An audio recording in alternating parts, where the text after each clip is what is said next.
truly the reason why Harry and Meghan seemingly now do not get invited to anything of any substance. And it's something that's really circulating, swirling around, as one can imagine, the walls of that Montecito mansion. But what are they to do to try and reverse this such negative effect?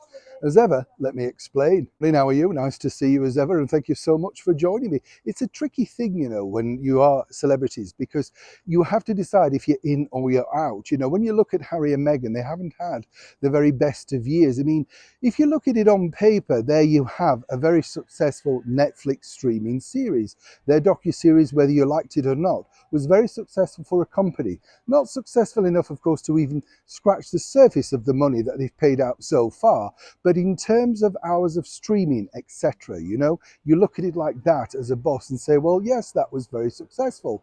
But you see, what's happened is they got overlooked by the Emmy Awards, and even that is a strange thing because, really, if you were looking at that and said, was it successful? Was it more successful than the things that there have been nominations for? You would say yes. But seemingly, the Emmys do not want anything to do with Harry and Meghan. Yes, we do know that they've offered their services to present an award. And as I pointed out, and as ever, allegedly, this could only happen if they were picking up an award. That's the way it goes in the world of celebrity. Seemingly, the Emmys are not too keen to reverse this. I'll keep you posted on how that develops. But then, of course, there was another bigger event over in New York City. And as we know, Harry and Meghan were recently there for their mental health parenting tips, whatever that was. A load of kerfuffle that nobody really now understands what it was about. You see, that's the problem with Harry and Meghan. The messages get lost. It's simply they just do not resonate with what they're doing. People are more interested in the, shall we say, decline, if you like, of their popularity. We saw that with no people turning up. We saw that really with very few people actually reporting on this. It's nowhere near what, say, it would have been, say, 2.5 years ago. The interest is surely waning. But you see, as Kevin Costner pointed out to a good soul, the bottom line is, when Harry and Meghan turned up at that first responders event, the situation was simply this. Everybody talked about them really missing the point. And even if it was just Kevin Costner, it would have picked up the relevant exposure that was required. But what did people focus on? Meghan virtually wrestling the woman to the ground to try and get the microphone.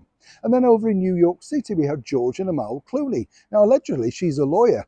Never really see her in court, do you? But always clutching the arm of gorgeous George, who's taking time out from making movies to become something of an activist, when, of course, he's not pushing coffee or whatever else he's doing, Warburton's bread over here in the United Kingdom. They're all activists for money, you get the picture. But a lot of people were shocked as to, well, where was the invite for Harry and Meghan? Let's not forget, they turned up at their royal wedding. But as they also pointed out rather cruelly, they didn't know Harry and Meghan, they were just invited. So they thought, why not? Troll along, get a free meal and get ourselves in the paper, which is exactly what they did. But on a more serious note, according to a very well-placed source, they just didn't want the event hijacking. They didn't want people sort of saying, oh, there they are. It's all about them. They actually wanted to focus on the charity. Now, this is another bigger issue for, quite literally, the William Morris Agency. They've got to try and convince celebrities that Harry and Meghan's attendance, appearance, just literally supporting any big events, like, say, the Oscars or anything else coming up, will not detract away from the moment in hand. But truly, when you look at it, have they now dug their own grave? Just simply by attending, quite literally, people are interested in them, but for all the wrong reasons. And the actual event, very much overlooked. Another big problem in the world of H&M. Neil Sean in the very heart of London.